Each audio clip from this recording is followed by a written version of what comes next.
മഹേഷിൻ്റെ ആത്മഹത്യയെ സംബന്ധിച്ച് അദ്ദേഹം തയ്യാറാക്കിയ കുറിപ്പും അനുബന്ധമായി നടന്ന അതേക്കുറിച്ച് ശക്തമായ അന്വേഷണം നടത്തണം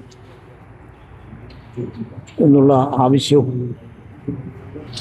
അത് വീണ്ടും ഉയർന്നു വന്നത് ഈ ഗവൺമെൻറ് വന്നതിന് ശേഷവും ഉയർന്നു വന്നത് എനിക്ക് തോന്നുന്നു ബഹുമാന്യനായ SNDP യോഗം ജനറൽ സെക്രട്ടറി വെള്ളാപ്പള്ളിയെ കുറച്ചൊരു പരിഭ്രാന്തനാക്കിയിട്ടുണ്ടോ എന്ന് സംശയമുണ്ട്. കാരണം അദ്ദേഹം തന്നെ അവതരിപ്പിച്ച വിഷയങ്ങളും ആ അവതരണ രീതിയും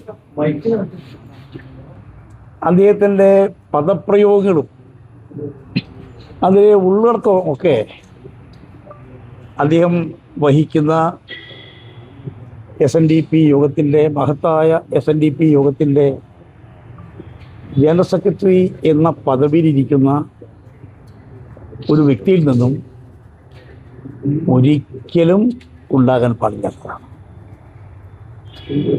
അദ്ദേഹവുമായി വ്യക്തിപരമായി എനിക്ക് യാതൊരു വിരോധവും. പക്ഷെ അദ്ദേഹത്തിൻ്റെ നിലപാടുകളിലും നടപടികളിലും നയങ്ങളിലും ശക്തമായ അഭിപ്രായ വ്യത്യാസമുണ്ട്. അതിപ്പോഴല്ല, അദ്ദേഹം SNDP യോഗം ജനറൽ സെക്രട്ടറിയായി വന്ന കാലം മുതൽ തന്നെ ഞാൻ ശ്രദ്ധിച്ചിട്ടുള്ളൊരു കാര്യം, അന്നത്തെ ഭരണാധികാരികളെ സമ്മർദ്ദത്തിലാക്കി സ്വാധീനിച്ച് ഇതിൽ നിന്നെല്ലാം രക്ഷ നേടാനാണ് ശ്രമിക്കുന്നത്. മഹേശൻ ആത്മഹത്യ ചെയ്തതിന് ശേഷം അദ്ദേഹത്തിൻ്റെ സഹധർമ്മിണി ഉഷാദേവി അന്നത്തെ മുഖ്യമന്ത്രി പിണറായിക്ക് കത്ത് കൊടുത്തു, അപേക്ഷ കൊടുത്തു, അന്വേഷിക്കണം, സത്യം പുറത്തു കൊണ്ടുവരണം. അവരുടെ ഈ പ്രശ്നം വളരെ ന്യായമായി ഇടപെടേണ്ടതാണ് എന്ന ബോധ്യമുള്ളത് കൊണ്ട്, മാനുഷികമായൊരു പരിഗണന അർഹിക്കുന്നതാണ് എന്നുള്ളത് കൊണ്ട് ഞാനും ആ ആവശ്യം അന്നത്തെ മുഖ്യമന്ത്രി പിണറായിയോട് 2 തവണ ഉന്നയിച്ചു, കത്ത് കൊടുത്തു. ഒരു നടപടിയും ഉണ്ടായില്ല. എല്ലാം തമസ്കരിക്കപ്പെട്ടു. ഒരു അന്വേഷണ പ്രഹസനം നടത്തി, ഒന്നും ചെയ്തില്ല. അവസാനം ആ കേസ് തേഞ്ഞു മാഞ്ഞു പോകുന്ന ഒരവസ്ഥയിലെത്തി. നമുക്കറിയാം വെള്ളാപ്പള്ളിയുമായി പിണറായി വിജയനൊക്കെ സംഭവിച്ച ദുരന്തം എന്താണ്. വെള്ളാപ്പള്ളിയുമായുള്ള കൂട്ടുകെട്ട് അവരുടെ തെരഞ്ഞെടുപ്പ് പരാജയത്തിന് ഇടവരുത്തിയ ഏറ്റവും പ്രധാനപ്പെട്ട കാര്യം എന്ന് പറയുന്നത് വെള്ളാപ്പള്ളിയുമായിട്ടുള്ള കൂട്ടുകെട്ടാണ്. കാരണം വെള്ളാപ്പള്ളിയെ ജനങ്ങൾ തിരിച്ചറിഞ്ഞു കഴിഞ്ഞു. സ്വന്തം സമുദായത്തോടൊരു താല്പര്യമില്ല, അവരുടെ നന്മയ്ക്ക് വേണ്ടി ഒന്നും ചെയ്യുന്നില്ല, സമൂഹ നന്മയ്ക്ക് വേണ്ടി ഒന്നും ചെയ്യുന്നില്ല. അദ്ദേഹത്തിൻ്റെ ലക്ഷ്യം എന്ന് പറഞ്ഞാൽ സ്വന്തം നേട്ടങ്ങൾ, സ്വന്തം സ്ഥാപിത താല്പര്യങ്ങൾ, സ്വന്തം ധനശേഖരണം, ഈ രീതിയിലാണ് അദ്ദേഹം മുന്നോട്ട് പോകുന്നത് എന്നുള്ളൊരു യാഥാർത്ഥ്യമാണ് എല്ലാവർക്കും അറിയാം.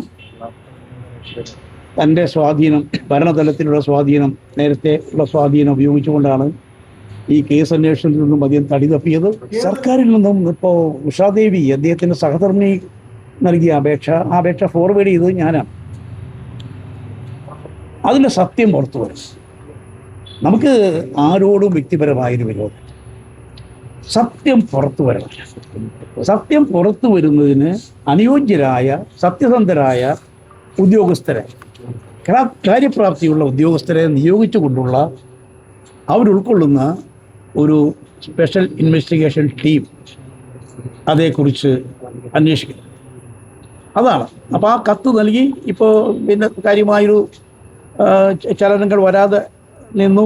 മറ്റൊന്നും കൊണ്ടല്ല, ചിലവ് ബഡ്ജറ്റൊക്കെ ആയതുകൊണ്ടായിരിക്കാം, എല്ലാവരും തിരക്കിലാണല്ലോ. അതുകൊണ്ട് ഇന്നലെ വീണ്ടും ഉഷാദേവിയുടെ 2ാമത്തെ കത്ത് ഞാൻ ഫോർവേഡ് ചെയ്തു കൊടുത്തു. എത്രയും പെട്ടെന്ന് നീതി ഉറപ്പുവരുത്തണം, നീതി ലഭ്യമാക്കണം. ആ കുടുംബം അർഹിക്കുന്ന നീതി ഇതേവരെ ലഭ്യമായിട്ടില്ല. അവർക്ക് അത് ഉറപ്പുവരുത്തണം എന്ന് ആവശ്യപ്പെടുകയുള്ളൂ.